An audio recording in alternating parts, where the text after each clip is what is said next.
Hello everyone, I'm Ferlin Webster Jr. with MRC-TV, and I am out here in Reston, Virginia.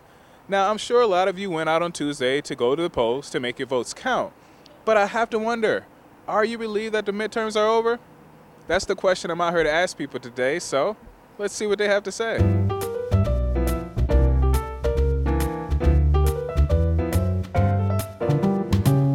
So midterm elections, they're over now. Yeah. Are you at all relieved?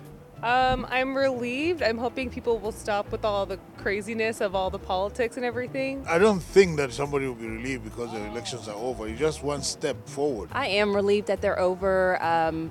So much was dominating the airwaves, the TV commercials, and that's all you heard about. And it started to get ugly, between the two parties. And so I'm just glad that's over, so at least we can go back to regular commercials. The blue wave, the media predicted a blue wave from the Democratic Party. Yeah. It didn't happen. Right. They admit that. Right. Why didn't the blue wave happen? Well, who can say? I think it's, there's truth in the fact that people are more nuanced than we like to appear. And honestly, I love it because, we had the pendulum swing one way in 2016. And if the pendulum swings back the other way completely, you just have a rocking ship. And that's not good for anybody on the ship. So, again, maybe there's that middle ground that we can find something to work with. Why do you think that the blue wave didn't come about? Well, I think it's because both parties were energized. The media was just banking on, the excitement from the Democratic Party to just, completely take over and for it to be a referendum on the president. But that really wasn't the case. I was kind of shocked that the Republicans won more than the Democrats, just because I was like, just with the whole Trump administration and people are just kind of furious with the whole situation, I was kind of shocked. On the other hand, the president does know his base.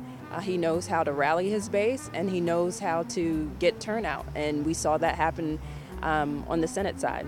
I don't like the word blue wave, really, because I don't see the wave. Guys who are doing all these polls, do they really do the polls well, or they have something new to really develop their own methods?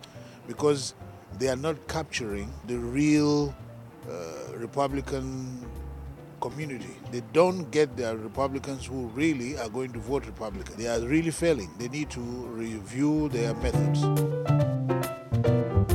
I think the election process went favorably for both sides, which I'm pleased with because I think it encourages more conversation. How do you think it encourages more conversation? Well, if the Democrats have the House and the Republicans still have the Senate, people are going to have to work together. The Democrats have taken the House. Yes. Republicans still have the Senate. Do you think that both sides can work together now? I have mixed feelings about that. I think that if they keep their heads about them, yes, but I think that in the political climate that we're in, no. I think that the Republicans and the Democrats are so at each other's throats right now that it's just going to be really hard for them to find a solution. This is kind of an ideal situation, right? Because you're going to have to make compromises. And in my opinion, compromise is the way you get things done. Otherwise, you have the last 2 years, we got half the nation completely angry, and the other half, just loving it. So if you make compromises, maybe there's a middle 50% that everyone can work with, and you're never going to make everyone happy, but there's a middle ground there. Well, we have 2 years to see how things will work. But it is more of the president now making sure that the Democrats can participate in the government. I think people are going to bump around and thinking that they still have power and want to push around.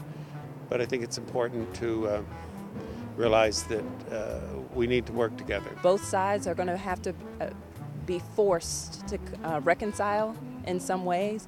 I think it will continue to get ugly, but at the same time, I think in order for anything to get accomplished, they're going to have to, meet one another in the middle. Is there a way to bring the sides together and everything just goes perfectly? Man, I wish. If you find out, tell me. So there you have it, folks. Different perspectives from a variety of people. If you like this video, give it a thumbs up. Like us on Facebook, subscribe to our YouTube channel, and follow us on Twitter. Out on the street for MRC TV, I'm Ferlin Webster Jr.